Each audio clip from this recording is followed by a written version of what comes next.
کو پاکستان مرد آباد کا نعرہ لگانا پڑتا ہے. اویسی کو دیکھ لو نا آپ جو ٹوپی پہن کے آج کل پاکستان مرد آباد پاکستان مرد آباد. کبھی ہمیں دیکھا ہم نے انڈیا مرد آباد کا نعرہ لگایا ہو؟ کبھی ہمیں دیکھا؟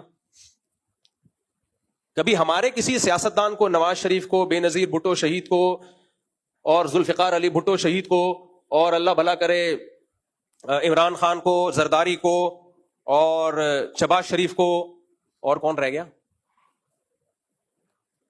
بلاول بھٹو کو، کبھی دیکھا کہ ووٹ لینے کے لیے یہ کہا ہو کہ انڈیا مرد آباد؟ کبھی دیکھا؟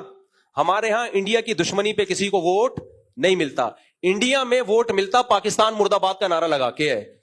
تو شدت پسند پاکستانی ہوئے، انڈیا ہوا، انڈیا شدت پسند ہوا. آپ کو پاکستان دشمنی وہاں نکالنی ہے، پاکستان کی صحت پہ کوئی فرق نہیں پڑتا.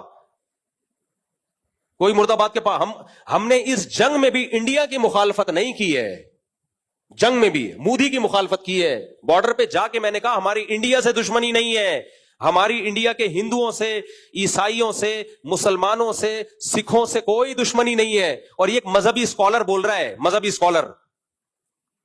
اسکالر جس کو آپ کہتے ہیں یہاں شدت پسندی ہے، وہ اتنی بیلنس بیان کر رہا ہے کہ جنگ کے حالات میں بھی وہ کہہ رہا ہے ہماری حکومت، ہماری دشمنی صرف مودی سے ہے.